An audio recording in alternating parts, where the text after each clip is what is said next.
Hello and welcome back to Oilers On Air Insider. Jason Granger here with you. And right now, please be joined by head men's basketball coach Charlie Ernst. And Coach, always a busy summer, and I can tell you guys have been busy again with camps and all of your summer conditioning. Well, yeah, definitely camps is probably the part of our program that requires a tremendous amount of time. But the benefits of having so many basketball camps for boys on campus in the summer months far outweigh any negatives. You know, we get a tremendous amount of exposure, an opportunity to grow the game, meet a lot of people, and show off our own program and our own campus. So, it's coming to a close, which is nice because it'll give our coaches a chance to take a little bit of time off here before the season's upon us. And Coach, I was just kind of looking up some things before we did this interview, and you're starting your sixth season. It's really hard to believe. Remember when that first season, and it's kind of probably been a whirlwind, but already 106 wins, and things seem to be rolling right along. Well, yeah, it's hard to believe, but then again, Jason, 19 years as an assistant went pretty fast too. So, it's been an interesting 6 years for me. There's been some ups and downs. There's been some off the court adversity we've had to deal with. But that's life as a head coach for any coach that does this for a living. It's part of the job, and I think I feel like I was prepared well. I saw the same thing happen when Ron was the head coach when I was an assistant, and fortunately, I was in a position then where I could learn and observe, and I think that got me prepared. Last year in some ways was an up and down season, and but I think the important thing is the coach has to keep an even keel and lead in the proper way, and hopefully I'm doing that. Well, Coach, you mentioned a whirlwind. I was going to use roller coaster ride for your season, 20-8, which on the outside you just look at that 28 tremendous year, which it was, but you go back and look at how tough that start of the year was. It started 2-4, and there were a lot of growing moments there early in the year. A year ago, Jason, when you and I spoke, or I spoke to our coaching staff, I really dwelled the entire off season, the summer, and even into the fall, and stressed to our team the importance of the first month of the season and why that worried me so much. And as a coach that's been involved with the NCAA tournament and the postseason, and you understand in Division II, losses in November can still hurt you in March. And in Division I, that's really not so much the case as what it is in Division II. And I think last year's a perfect example of that. Even though we lost those games early and we knew we had a tough schedule, and we knew we had a lot of road games against good teams, and we knew we had a young team for the most part. So it was disappointing that we didn't get a couple wins. I thought especially in Las Vegas. We had a golden opportunity, and we just didn't get it done. And then we opened up GLIAC play on the road against some good teams, and but we did get a big win against Bellarmine. And we got hot in the second half of the season as our team matured and really carried us to a good season. Could have been a really good season had we started a little better. Well, I really thought when your season started going the right way was the Friday practice after you lost up at Lake Superior State at Northwood. Now, you lost to Northwood, you end up losing to Ferris State, but then you get that big win at Grand Valley State, and it seemed from that point on that's when you went on those 12 straight wins. Yeah, I felt like our team was getting better all the time. We didn't come very close to beating Northwood on that Saturday that you're referring to, but that's mostly because we couldn't throw it in the ocean. It was probably our worst shooting game of the season. I thought we competed hard, we played hard. We realized at that point what it was going to take. And then, even though we lost some games after that, I felt like we were close. We almost knocked off Ferris State up there, and then fortunately the next night we put it all together and had a really good win at Grand Valley, and then had some really good home wins against a lot of quality opponents. Started to get hot on the road as well. It was good to see, and I think it hopefully created some momentum that we can carry into this season. Well, something you certainly should be able to carry in was that game with Saginaw Valley, a tough game where I thought Saginaw played a very good game. We played just a little bit better and get a 5-point win, and this was a team that went to the Elite Eight. This was a big win at home. It was, and they were tough. They were experienced. A team that had come in here 2 years before that with a bunch of sophomores and almost beat us. Should have beaten us. We ended up beating them in overtime, and then so that was a really good win for us. I had a lot of respect for them and Coach Baruth and what he's done there. So that was a really good home win. And as you mentioned, both teams played well. It was a great atmosphere. So that was one of several wins in the second half of the year that I think validated our team and what this team was capable of. 2 tough games against Ashland. You get one, you do beat Ashland at home, a tough loss on the road. But maybe in my mind that maybe some of the fans don't think about, to me, one of the best wins we had all year was at Walsh, because we destroyed Walsh at home. Jesse Harden had a horrible game at Findlay. You knew he was going to have a big game at Walsh, and they had so much on the line there. It was their senior day, and somehow we come out with a win. Yeah, we just found a way. That was a great example of in basketball, you just find a way. We had different guys step up, make big shots. I remember Nick having a really good game in that one. I'm sure he wasn't the only one. It always takes a team effort, but anytime you can go on the road and win against a contender, and you mentioned Walsh. Here's a team that we swept them again last year, and they went to the GLIAC Final Four, and they were playing great basketball late in the year. And I think people always talk about the North Division all year long, and for good reason, but it never fails. Usually come the GLIAC tournament, there's usually at least 2 South Division teams in the Final Four. And, had we been able to knock off Ferris State, there would have been 3 South Division teams in the Final Four. And Hillsdale, who in some ways people consider them almost like a South Division team. So I think the South doesn't get enough publicity and enough credit for how strong it is. And I think my point is, you mentioned that Walsh win, and some people might say, well, if that would have been it. No, I think the reality is Walsh is very good. And to get a win on their home court with a lot on the line late in the year, it was a really good win for us. Well, Coach, it was really a tough way to end the year for a number of reasons. One, it's a home loss to Ferris. It was at the buzzer. But to me, you guys were playing so well at the end of the year. And you look at how Saginaw got in there, and you look how strong the GLIAC proved to be. You get the feeling if you just get that win, who knows how far this team might have gone. And it's just a tough pill to swallow. It is, and it was a tough pill because we knew so much was on the line. I mean, we knew that the NCAA tournament berth was pretty much on the line that night. We knew how talented Ferris State was. They were probably the best team in the GLIAC for 3 months. But unfortunately, the season is 3 months and 3 weeks long. And the last 3 weeks of the season, they did not play well. In fact, I think they were 1-5 maybe in that stretch. And they went from the top seed in our conference to the 5th or 6th seed, whatever they ended up. And so we knew we were going to have our hands full. They had a veteran team with guys that had experienced a lot of success. And so to lose the way we did, we had to fight back in the second half. The biggest issue in that game is we dug ourselves too big a hole. And I think, we found a way. We dug deep inside ourselves and got back in the game and had a chance to win it late and just didn't close the deal. Well, you lose a couple seniors off of last year's team. Dylan Kaufman, a kid that's played 4 years in the program, played significant minutes all 4 years, averaged about 8 points last year. And then really the heart and soul of the team in my mind, John Staley. He's going to be a tough one to replace. 11 points, 6 rebounds, but his leadership and toughness, tenacity, there's so many adjectives you can use for John.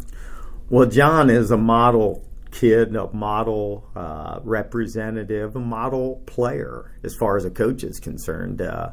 You'd love to have a 6'10" kid that can get you 30 points and 14 rebounds every night out. And some people would say, well, he's a model player for a coach. But, the reason I say that about John is I don't remember a bad practice in 3 years with him. Not one.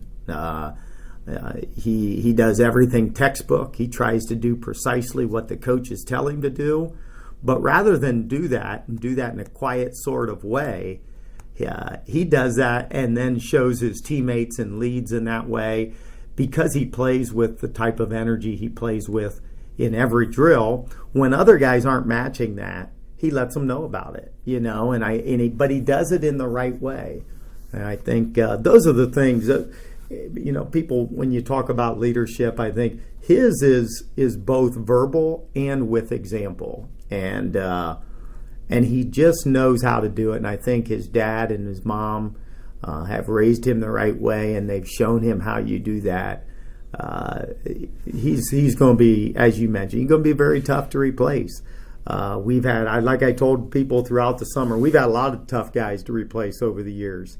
Some of them are for their contributions on the floor, and some are contributions off the floor. And for him, we will miss his production on the floor, but I think we're going to miss him even more off the floor. Certainly, and then Dylan Kaufman as well. Dylan, a great kid who seemed to he had a number of big shots in his career. Yeah, Dylan had a tremendous career. I think the best word I can use to describe Dylan is dependable.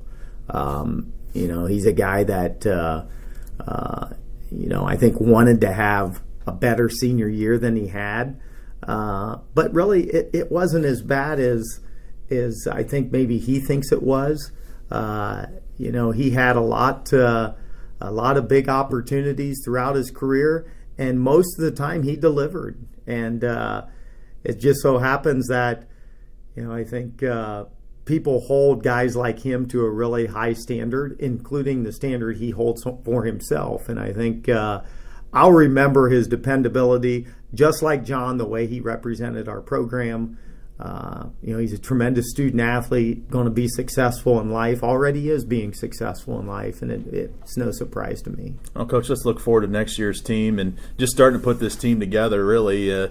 But you do return quite a bit of experience, and I guess that's the positive I had on a young team is that those guys come back. So you have two sophomores in Martise and Taryn who were just sophomores. Hard to believe they're only sophomores with how they played, and they're going to be juniors in your program now. Yeah, that's a strong class for us, and it's headlined maybe by the way that those guys played a year ago. I think Taryn was a guy that a lot of people were just impressed with his body and his athleticism as a freshman, but really didn't know just how capable he was as a player. We did. And to his credit, he had a tremendous offseason in between his freshman and sophomore year and played last year like a guy that had something to prove. And I thought went through a stretch in January where he played extremely well. And I think really carried that throughout the season. And Martise was, I'm not sure we could have hoped for a better first year out of him coming into our program. To be honest, we really brought him in thinking he would be able to help us change our culture on the defensive end and our competitiveness. And as it turned out, he became our best weapon on offense. I think those are two guys that you can build around, and I think you have to throw Austin Gardner into that mix.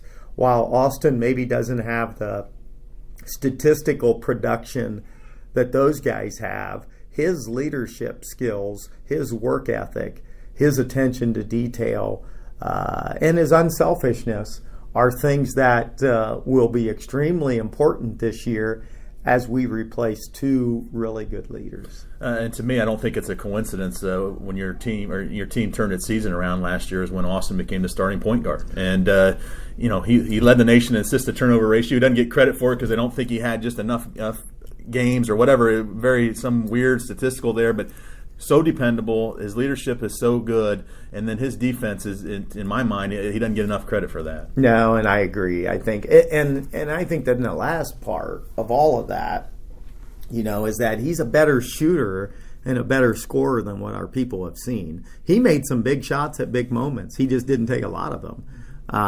We're going to need more scoring from him, but I don't think he's got to get out of hand.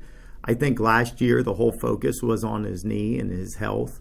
I think he's put that behind him, and I think he's spent a lot of time in the gym this summer. I've probably seen him in the gym more than anyone, and he's really working hard on his shooting. And I think in high school he was a shooter. I think he's going to get back to that. But then on top of that, he's still going to continue to bring what he brings to the floor, which is a lot of passion, a lot of energy, and a lot of leadership. Two guys that could have a really outstanding year are two seniors that typically you lead the conversation with, and these guys have had to work through some issues. But I thought Tyler Stern-Tucker had a really good year last year. I think he's in a position where he can really contribute. And I thought Ricardo Smith, after the first start of the year, started to find his role and how good he can be defensively. And if those two guys take a step forward, this team could be really good. It's not often that you would refer to your two seniors as two wild card type players. I think any good team, any championship team needs veterans to lead the way. And so while we've talked about a strong junior class we have, I think, we have two sophomores that have had glimpses of really good play and really good production over their first 3 years. Maybe not consistently. They bring different things to the table in Ricardo and Tyler, but they're both have a couple things going for them. Number one, they're both very athletic. And number two, they've got a lot of experience in this league. And I think I expect big contributions from both of them. In what role, I don't know. In what role, I don't care. I just know that they, if they come in with that type of mindset that they just want to do whatever it takes to help the team win, I don't have any doubt that they can both have great senior years, consistent senior years, and help us win a championship. And Coach, you have two sophomores I wanted to highlight. A number of guys coming back, just don't have time to talk about everybody, but I thought Alex White had a tremendous year last year and showed that sometimes how dominant he can be at just a freshman. And then Cat had to kind of work through some things early on there to get in the rotation, but by the end of the year, you were putting Singleton in the ball game at key moments, and he really shined. Well, those are two guys that we had high hopes for coming out of high school, and for Alex, some of it was, needs at the time. We needed someone like Alex last year. And he was coached well in high school and was well prepared coming in. Cat, on the other hand, didn't get as many opportunities as what Alex got because there was more depth in front of him. But I think the thing that he did that convinced us was he started to raise his level of play in practice. And he started getting better and better and better, which is what you want to see from your players. And I think both those guys are going to be really important to this year's team. And so we're excited. They both had good summers. They got to have another great month of August, and I think if they do, they're going to carry some great momentum into this season. I do want to get a quick comment. We'll comment more on the newcomers in our next segment when we get closer to practice, but I do want to get a comment on Chaz George. Huber Heights, Wayne, that's a big-time high school where Chaz is coming from, and then you went all the way over to Japan to get Matt Ashley. Yeah, that's my new recruiting area, Jason. He's got some there's some connection there, but both those guys have, they fit into that mold of Taryn, Katuan, big wings. Chaz is probably closer to 6'4" than he is 6'5". Matt is closer to 6'6" than he is 6'5". So, but they're both mature kids physically and both mature kids off the floor. I think, they're the type of kids we want in our program. I think they both have tremendous futures. I'm excited to get them into practice to see how hard they compete every day in practice. That usually tells you whether a kid's going to be able to be successful or not. And Coach, got a couple minutes to talk about the schedule. And I guess I wanted to come at it a couple different angles. Number one, it's a tough schedule again. You didn't learn anything from last year. We go to Fairmont to start and Trevecchia the first two games of the year, and then, of course, on the road for the GLIAC. But then also it's the last year in the GLIAC. And I think that means something because we came into this conference. We won it the first year we were in it. It'd be nice to win it the last year. We won it a lot of times. There's a lot of great memories in the GLIAC. Yeah, there are, and I think there's a big part of me that's sad to see that end.